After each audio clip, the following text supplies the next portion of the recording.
Hey everybody, welcome to a new edition of Nerdthusiast. Tonight we're doing our Nerdthusiast Unhinged, where we do something a little different from our norm. A lot of times we do some poker, we do some music, we do collectibles, you name it. Tonight we're going to do something I know very, very, very little about. Some handicap horse racing, good stuff. Joined by my friend Ed here, of course, as always. And we have Freddie York. Say hello, Fred. There you go. What's up, guys? And Sean Miller. Hey, How's it Sean. going?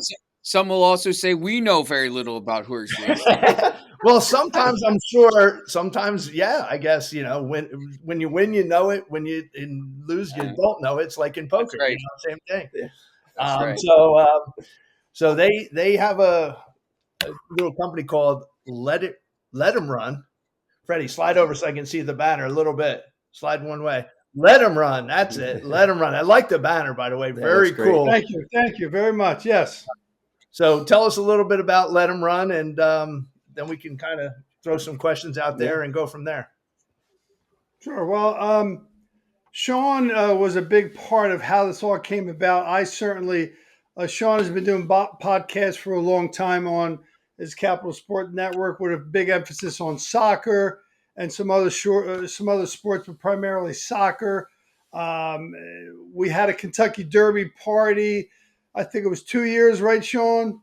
This is our third year coming up. In May of this year, it'll be our third year. We did it at the Kentucky. The first year we did it without Sean being there. It was a blast, and Frank, it was great. So many people came from the Hibos. I know you're familiar with the Hibos, Frank. Ed, have you ever been to the Hibos? No. The Hibernians Club. I'll have to bring him over for a drink one day. Well, you got to come over. It's a great place. So we had the Derby party there year one. Year two, it was such a great party. Sean came in and did a podcast there. We did just a discussion of the horse racing that day and the races. I happened to pick the winner that day, so that was good in the Derby. Again, you always hear about the winners. You don't hear about the losers.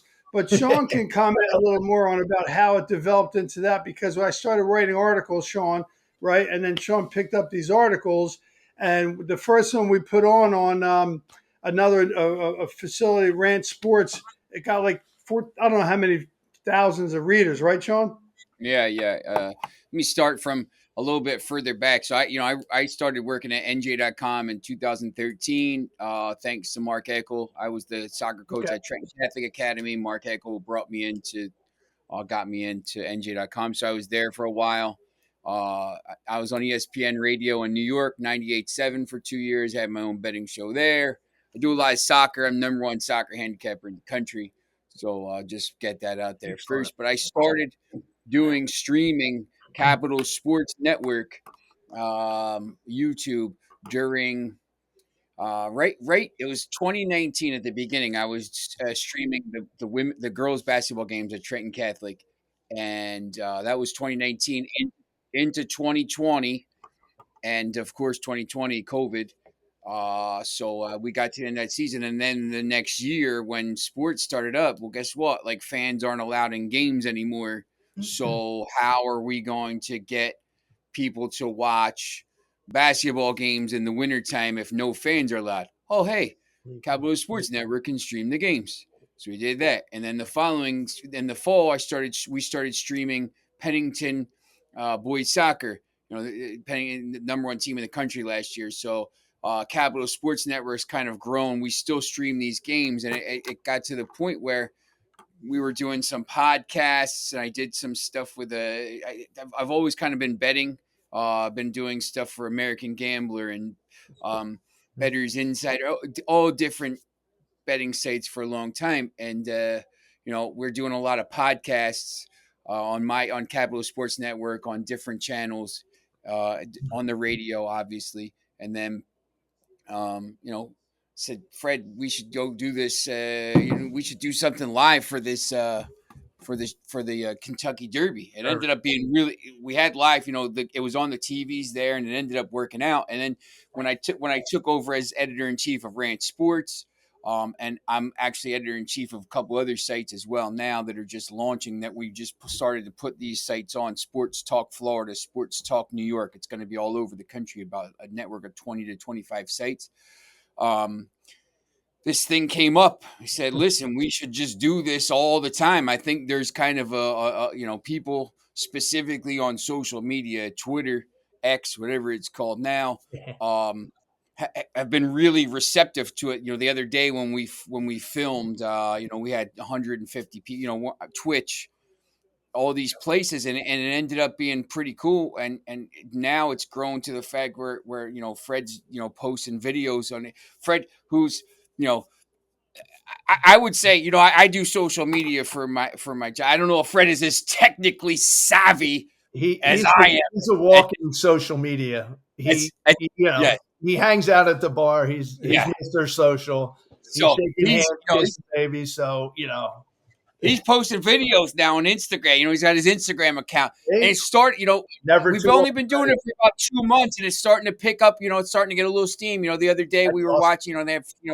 500, 600 people watching. So, and it's a little bit of a niche. Horse racing obviously was massive back in the day, and it's a little bit of a niche, a little bit like boxing now. But I think there's going to be a little bit of a renaissance here. Yeah, that's pretty interesting, Sean. So how long have you been involved with horse racing and been a fan of the horse racing piece? I know you did the soccer and everything else, but how about just horse racing itself? How long about? Yeah, I wrote about horse racing a little bit as well back for NG.com. So it's been a while. I know we used to go to Saratoga every year when we were coaching Legion baseball. This is back in probably 2008, 2009.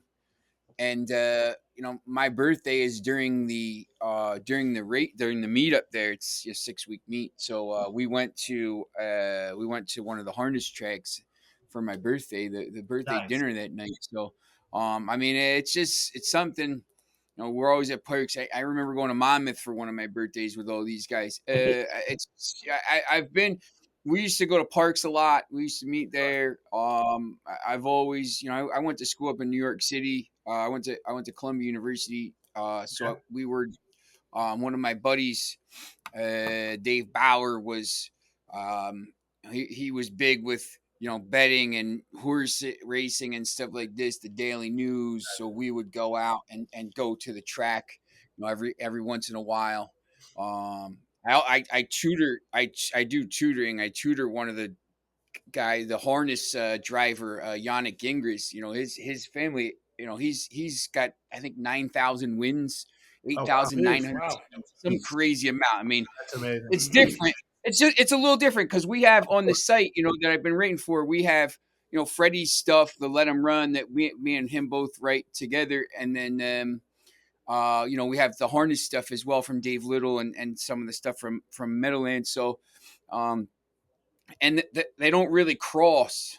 The harness is a whole different ballgame. Harness is a whole. They don't interact. So I'm in the middle of it, so I get to see both of it. We know some of the trainers and stuff like this. So that's cool. It's been a long time. How about you, Fred? I know. Every time I see you at the Hibos or anywhere, if there's a TV on, there's a track. Horse racing is going to be on. A horse racing channel on 2 or 3 at a time, and you're watching, going back and forth. So I know you've been in it a while. How long would you say you've been engulfed in the betting end of it and the enjoyment of it? Yeah, well, I've always enjoyed just going to the horse racing, like Sean said, going to parks. That's where I got my first, introduction to horse racing. Like he said, with Mark Eckel, Tommy Dolan, big guy who likes going to the horse races. So we went to parks and kind of got into it. Learned a little bit about it as it went along. Tried to get a little more knowledge just from listening and then we went to Saratoga. Which, if you haven't gone to Saratoga, let me tell you, I don't care if you know this much about horse racing. You don't need to know anything to go to Saratoga, guys. It's a beautiful town.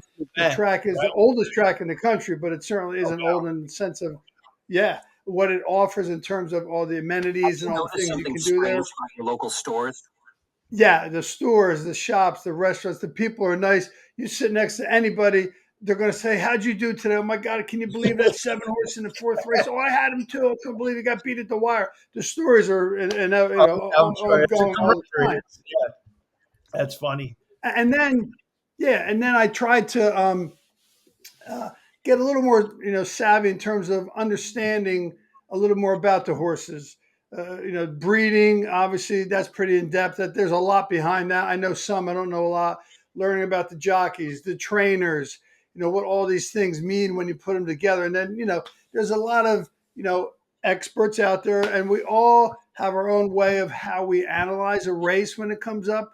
I mean, I have some things I look at on a site called Brisnet where they talk about speed ratings. And as anybody will tell you, and Frank, you might be able to comment on this, when I was a player, I was fast. So maybe that's why I like fast horses. Yeah. Yep.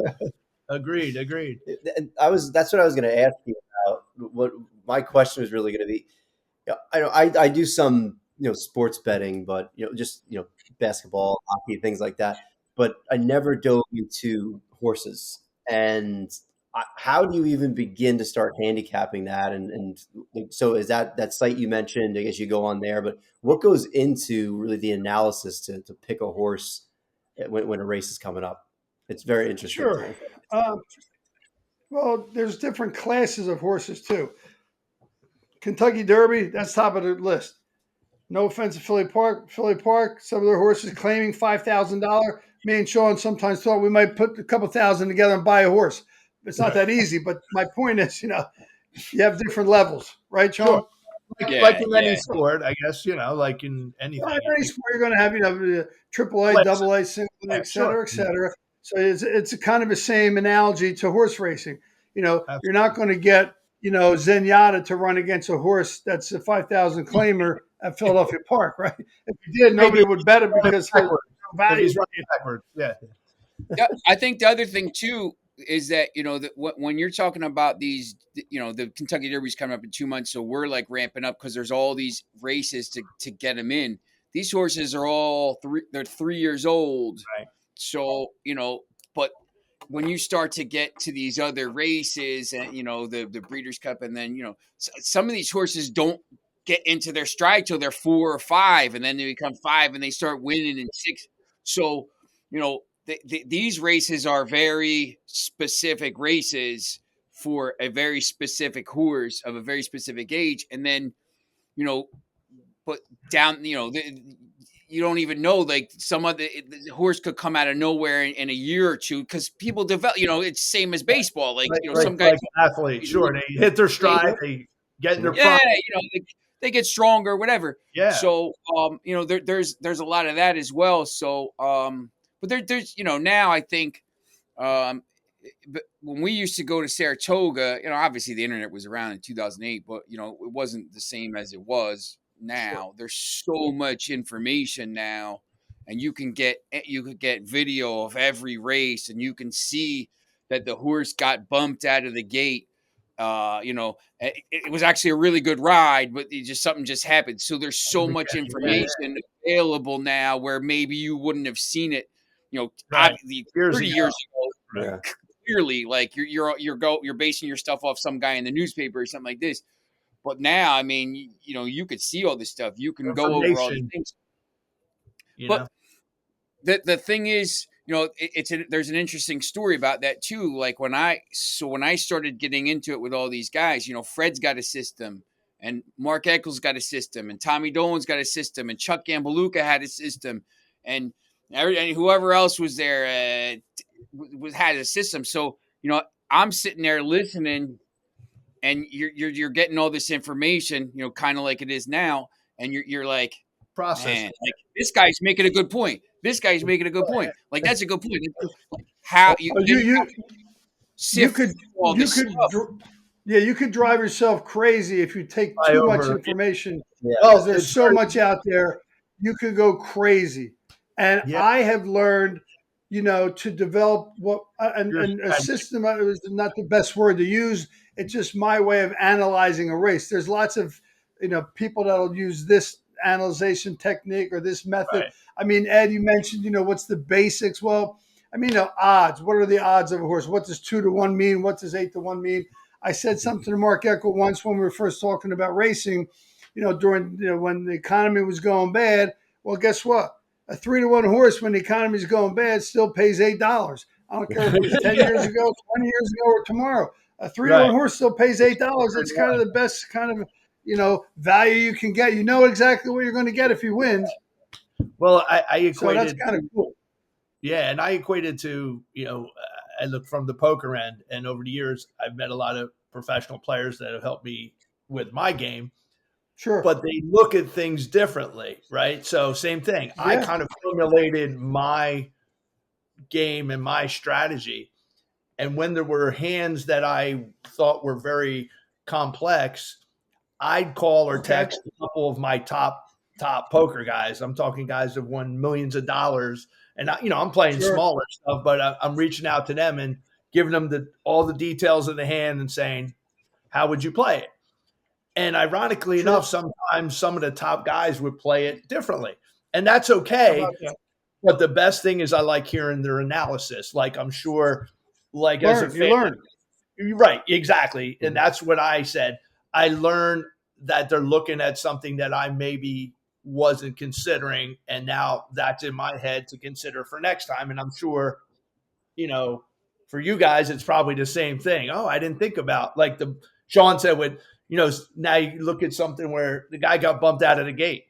I wouldn't even thought to look for that, but now, and maybe Sure. initially you guys maybe wouldn't, but now you have the access, and now it's, oh wait, we're, I guess, position of where they start.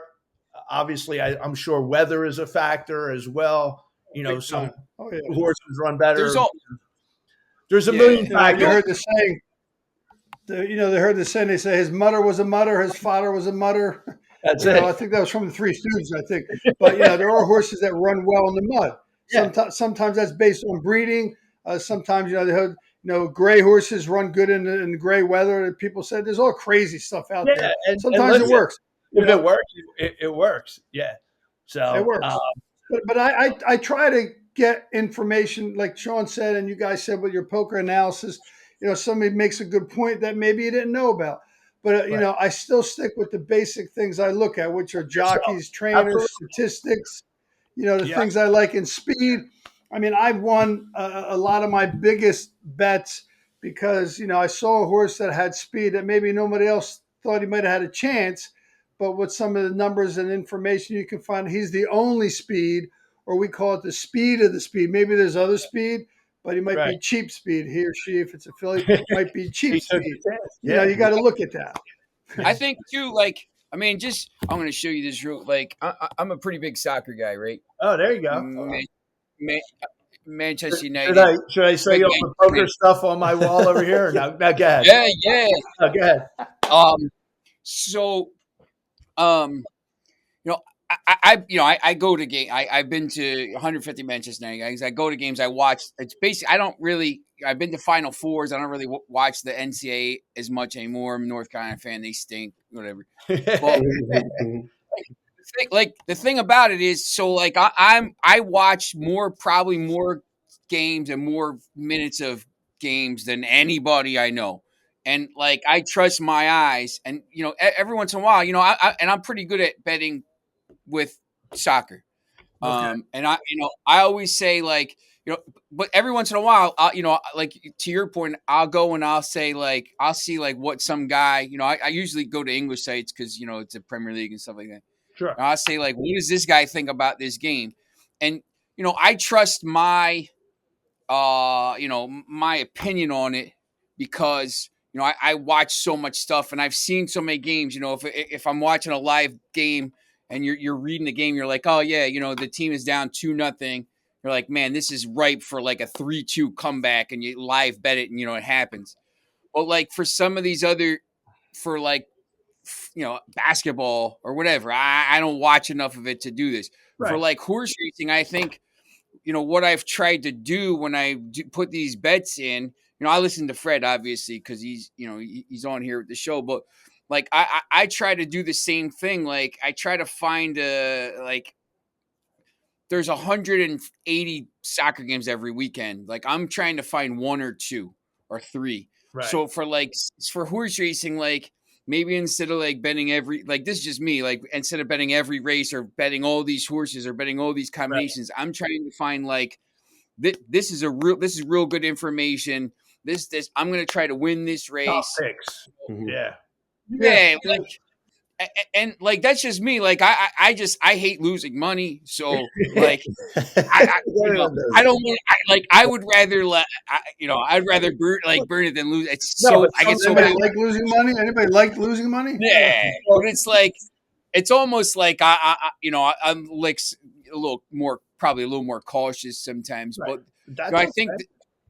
Yeah, but I think same way with like people play poker different ways and stuff, and I think people bet horse racing. When we started this podcast, the first few weeks, it was exclusive. Maybe like the first 2 or 3 weeks, it was exclusively a pick 5.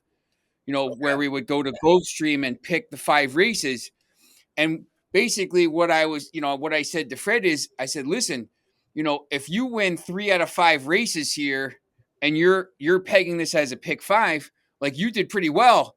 But like the people that played the pick 5 are like, well, no, I lost. Didn't win money. Yeah. Yeah. So what we did was we kind of transitioned. We said, listen, we're going to like go through every race that, hey, if you want to play the pick 5, that's cool. We're going to go through every race. And, like the last 2 weeks, 2 weeks ago, he won 4 out of 5. Last week, I think this week it was 3 out of 5 or 4 out of 5 again, right? 4 out of 5, yeah. 4 out of 5. So, yeah. So now at the beginning when we started, it would have been like, man, I didn't hit the pick 5. Now we won 4 out of 5. And if you bet each race Individually. singularly or exactas or whatever, now you're up a lot of money for the day. Sure. So you have, there's different ways you can bet all this stuff. And No. and pick 5s can return. I mean, a pick 5 can pay as little as $350, or as much as $18,000 for picking 5 horses in a row, which is kind of difficult. And Of you course. could buy a ticket. Oh yeah, but you Yeah, could buy a like ticket that costs you for 5 those football 5 races. games or anything. Yeah. When you Same thing. Yeah. Only When thing you- you don't have to wait so long in horse racing. It's over in 2 minutes, so you can Yeah. go to the next race. yeah, you get a You have quick to wait to the 4 quarters. You're gonna be sweating a long way for 4 quarters. You Yeah. get sweat in a short time, 2 minutes. when Huh? you bet horses, are you betting them to win the race? Are you betting placement?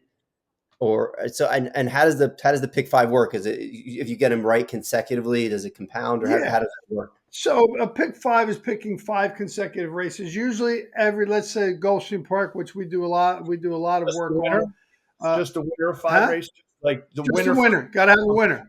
Okay. In the Go pick ahead. 5 races 8 through 12, right? 8, 9, 10, 11, 12. You have to pick the winner in each race consecutively. Now, you could pick 5 of the horses in the first race to win, 6 of the horses in the second race, 2 in the third race, 5 in the fourth race, and 6 in the fifth race. But the more you do it, it's exponentially increasing the cost of the ticket.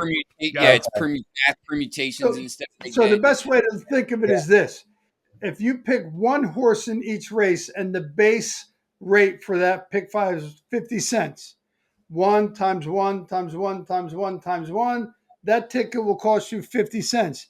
If you win with that ticket, God bless you. You're way better than a lot of people. You pick 1 horse in every race and win. But no, let's say in a race in the first leg, I really like 1 horse. I think he's, like last week in the first leg, I like the horse, right, Sean? 8-1. Yep. I loved 8-1 is going to pay $18 to win. You start your pick 5 with a horse like that, you're going to be good. By the time he got bet, for some reason, he got bet down to 9-5. A lot of people were putting money on him. I guess a lot of people saw what I saw. Yeah. But so pick 5 can have value if at 8-1 you picked in the first leg and he won, in the second leg a 9-5 win. The third leg, maybe another 9-5 one. You picked him, and with other horses who lost, but he was one of the ones you picked. Right. And then in the fourth race, a 10-1 shot wins. And then in the fifth race, another 3-1 shot win. That ticket, if you did 3 by 1 by 2, that's $6. By 4 is 24. By 4 is 96. half of that is what's that? $48. $48. Mhm. That ticket would cost you $48, and you have what they call coverage in each of the legs, but maybe one leg you single because you love it. So it cuts down the cost of your ticket. What would the final odds be on Huh? on pick five? What would the final odds It be? depends because like It if a depends, yeah, 20 to 1 if a 20 to 1 horse wins one leg, it's going to skew the ticket's going to pay a lot more. So like here's the other thing too. When you put the ticket in, say you put the ticket in, I don't know, an hour before the race, and your horse is 6 to 1 when you put the ticket in. It doesn't matter what, and there's places that it does, but if the horse is 6 to 1 when you put it in, and it gets bet down, everyone's, oh man, I just saw Freddie York go to the Yeah. counter and bet this. I'm gonna hammer it. All of a sudden, your ticket that was 6 to 1 isn't 6 to 1 when it goes off. It's whatever it is when it goes off. So it could be like 2 to 1. So like a 6 to 1 horse, basically what you do is you double it. So it's going to pay 12 plus the 2, so 14. Yep. So, and like a 2 to 1 horse will pay like 6. So you like lost like over half your value. But when you multiply, it also depends too, like on how many people have the ticket. Like it goes on how many people have the winning ticket as well. Oh, okay. Gulfstream just did something, a rainbow pick 6 guaranteed on Sunday, with a guaranteed $1 million pot, like with a roller. So you're guaranteed that's if somebody gets it, they're going to split the money and stuff like this. So they have to pay somebody out. So it all depends on odds and all that stuff, the permutations. It's if you're if you have a math brain, it's pretty cool. Yeah. Well, you said something that's pretty interesting, actually. So if you put a bet on a horse and say it's 6 to 1, and then a ton of money goes on that horse, and the race starts and it's no longer 6 to 1, are the odds dynamic like that where they would Yes. reduce? So Mm-hmm. Oh, yeah. so if you think about it, like betting in any other sport, like if you lock it in at 6 to 1, Yes. it doesn't matter what happens. I mean, it's more favorable. You might actually get a cash out before it starts. Yeah. Absolutely. Okay, so they do have fixed odds racing in New Jersey and in some places that they're trying to introduce now, where it's a fixed odds race where it's once you get put your stuff in, it stays there. But here's the other thing. Like I've had a horse where it's you put the bet in at 7 to 1, and all of a sudden it goes off at 14 to 1, and the horse ways, yeah. Now you're getting $30 for a $2 bet. So it could work. It could work both ways. Yeah. And here's like the bigger the race is, the odds are gonna, it's not always good. If when we were at Saratoga for my birthday that one year, I mean, there must have been about 6 people betting at the track, no lie. The harness track. It was like only like it was my birthday, and we were right across the street. We were staying. It was just like us degenerates. Basically, we're there. Yeah. So like the guy comes to your table with the thing, and you're like, "Do you want to put a bet in?" Yeah, let me put $5. So the odds went from like 62 to 1 to like 10 to 1. Because you're the only one put money in. $20 on the horse. Like nobody in the whole world was betting this race except for us. So like we changed the odds just by putting $20. So, but like these bigger races now on Saturdays that are coming up, more than that, yeah.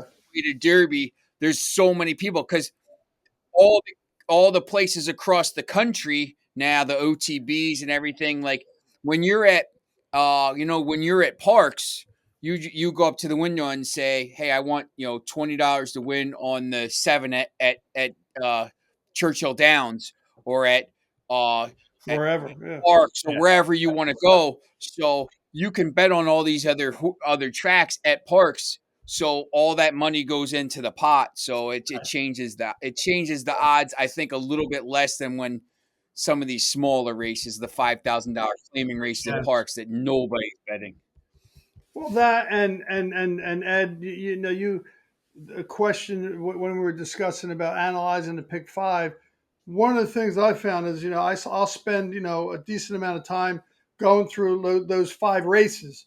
So if I'm out in the first leg, my first number 1 leg I'm out, those next 4 races, I've analyzed them so well You're going to because go I put spent the time. Yeah. I'll bet those races because I put a Absolutely. lot of time in it, Run it and back. then I'll perhaps get some of the money back. Or at times what's that? Yeah, well, we've all been there. Well, Yeah, you just run it back. If the first leg loses in a parlay, you always run the other 4 back. Yeah, There you go. So it's everybody Always. understands.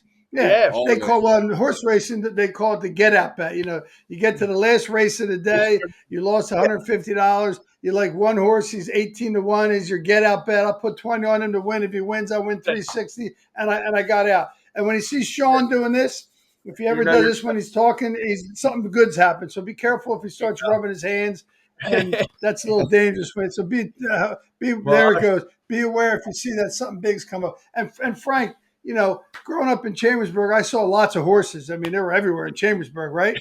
yeah, not too many horses in the burg. Not too many.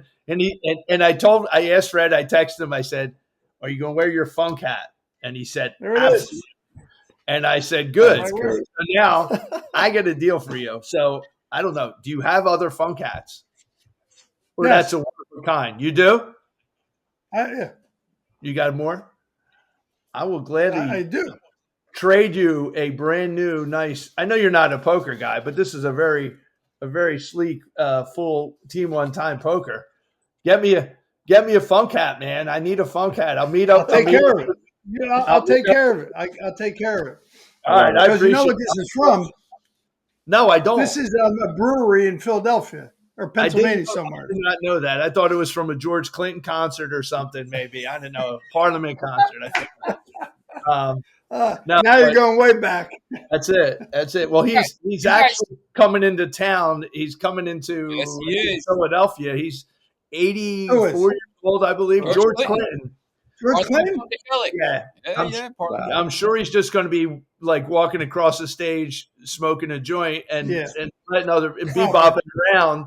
But it would be cool. I've never seen him, and might have to catch a show while he's still out there performing. Oh my God, that's great. That's funk.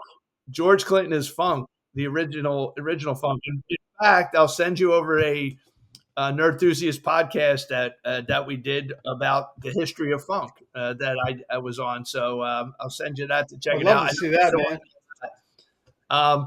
So my what's that? That's one of the things I write. I've written a lot about music for some radio station sites. I'm a big. I actually have music on all day. And headphones. Nice. Excellent. And we do the music. Ed and I do the music podcast normally for Nerdthusiast. Mm-hmm. Ed's a musician. I'm a former DJ, as Fred knows about that. But so we do the music podcasts. We do a lot of different groups in the area, individual people. We do a lot of cool stuff with music. So it's pretty interesting. And I think history of freestyle explosion, right? The history of freestyle. I can show you the turntables are over here on this side of it. And yeah, absolutely. And I'll remember. See, this is my thing. Anybody who ever requested music over the years, I remember what they like. Fred likes Rick James. Yes, I do. Rick James, James Brown, Tower of Power. Tower of Power. A lot of people don't. I know you know, huh? I remember you requesting Rick James one time when I was playing. I think it might have been at the Hybos, and I remember you coming up and requesting that. I'm sure it was. I mean, yeah. I love funk. I mean, when I was growing up in Chambersburg, Gary Zatoli, Jeffrey Migliaccio, we used to love to listen to George Clinton, Pete Funk. You want to get funked up, that kind of stuff. Tower of Power, lots of horns, Earth, Wind, and Fire. That's the kind of music I love. And Lucy Collins. I don't hear it a lot, but you hear it. Absolutely. So my quick horse racing story, because I've been to a horse track maybe 3 times in my life. I mean, I was at parks a million times, but I was in the poker room. But when we used to play, I used to play over at the Tropicana in Atlantic City when I first started playing poker. This was way back. And I just remember and I don't know if you remember this or not, Freddie, but the poker room was here.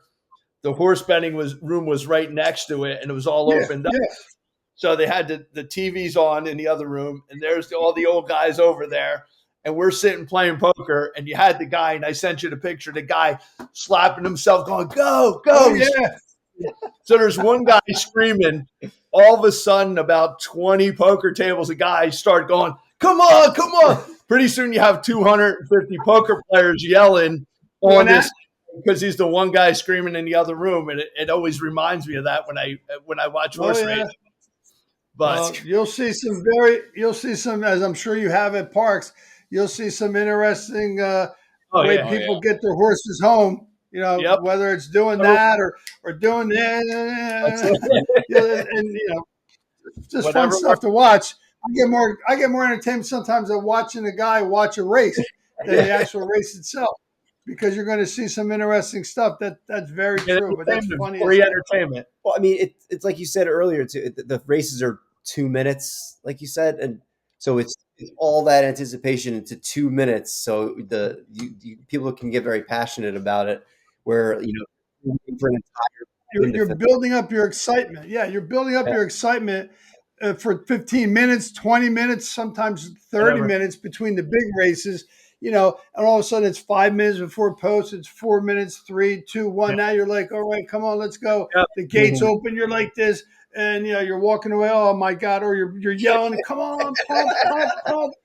That's my line, pump. You hear me say pump, something's coming. Something's happening right at the end of the race. Sean got the hand. So next time I hear you yell pump and Sean does this, we're good. Something good's going to happen, I hope. Do you guys post pics on X? Do you just talk about them on your podcast? How do you put your pics out for public? Yeah, Fred does. Yeah, Fred posts it a lot.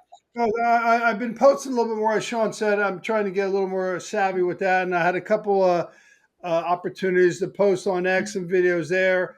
Instagram, learn how to do that. The article we write, as Sean said, on Sports Talk New York, Sports Talk Florida, and some other venues that they're going to be on. Those are written articles, followed up by on Wednesday nights now Thursday nights we do we developed this thing, like you said, called One Horse Wonder. Instead of looking at every horse in each race, which we'll do that more or less on our Saturday podcast at 12:30. On Thursday nights, the races, which now typically are the last 5 or 6 races at Gulfstream Park, as well as whatever Derby prep races are going on. This Saturday, there's 2 Derby prep races, one at Turfway Park and the other one, I believe, at Fairgrounds. So, we'll look at those races as well. So around 7 races on that Thursday night, every race will say, here's the one horse I want you to look at and why I want you to look at it, the jockey, the trainer, the speed, etc. The next race, this one horse. And we've been putting like a mythical $2 bet, just for the story on each race to see what happened. And it's been pretty cool since we've been doing it. Been a fun thing to do. Awesome. Well, I tell you what, I learned a whole lot about horse racing just in this short little time frame. This could be dangerous for me because I don't play horse gambling now. I don't play anything else. I don't really play anything else but poker. Like I stopped gambling. I stopped really betting on anything because I felt poker had an edge. But obviously, like with this, the more time you put into it, like any type of betting or any type of gambling that you do, the more that you put into it, the more that you can do well. Really appreciate you guys joining us today. Absolutely. Sean, Freddie, thanks again. Thank you guys. Some last minute words, you guys, any info, other stuff, or something coming up? Well, the one thing I wanted to say real quick is, like Sean mentioned, that doing something different, and you mentioned to keep it fresh so you're not keep doing the same thing, looking for something new. Well, we did that, One Horse Wonder. We're doing that once a week. And every week I do something called a lookout bet, which is a homage to a guy who wrote for the DRF Daily Racing Forum when it was in print. It still is in print, but you can download so much now. Sure. His name was Brian Mulligan. Brian Mulligan retired, and he would do closer looks on every race at Aqueduct, almost every race, maybe 2 or 3 races, right? A little 4-sentence thing. Always was very kind of added a little levity to his things. But he would always say at the end of 1 or 2 horses, look out. And if he said, "Look out, man," that's like you better bet that horse. So in reference to him and homage to him, I often use the word "look out," and I'm trying to find out if I can get this guy on our podcast. I've been reaching out, asking people, anybody get a hold of this guy, Brian Mulligan? I would love to talk to the guy. So that's my final word on that. But thank you again, guys. I really appreciate it. No, our pleasure. Thanks for being here. Sean, any last minute words for us or picks? Yeah. Ed's got his pen here. He's ready to write down some bets. We got the World Cup coming here in New Jersey. Next year, and the Club World Cup coming up here this year. But horse racing, I think it's going to be interesting over the next couple weeks because there's so many big races here between now and April 12th because it's the first Saturday in May is the Derby. So basically they shut these horses down pretty, give them a little bit of a break. But really this weekend, next weekend, and then the following weekend, there's huge. It's 5:30, 5:45, 6 o'clock, 6:15, where they're bouncing around, and there's going to be all these big races, and it's gonna be fun. It's a pretty fun time of year because obviously, that when the Derby comes around, it's May, the sun's out longer, and it's starting to get warm, so everybody's already kind of excited. There you go. It's like the World Series of Poker. I just want to see Sean. I want to make sure Sean does this one more time before we go. That's it. And you know what? This year I'm going to have to show up at the party for the Derby. I'll be wearing my new funk hat. Please. I'll be wearing my new funk hat since you got to wear a hat for a Derby. See how I worked that in there? You like that? There you go. Good job, Frank. I like it. I'd like to see you both there, man. That'd be awesome. You'd have a great time. I'll drag Ed out. I'll drag him out. I'll be there. I'll be there. All right. Thanks again, guys. Love it. And thank you, guys. Thank you. Thanks again for joining us here on Nerdthusiast. This is part of our Nerdthusiast Unhinged, where we kind of go off the beaten track for us. I even threw in a track reference. Look at that. I didn't even know that was coming. And but thanks again. Very good. Very good. Let them run. Check out their podcast. We're going to make sure to promote you guys and hopefully have you back on again real soon. All right. Thank you so much. Okay, guys. Excellent. Thanks very much.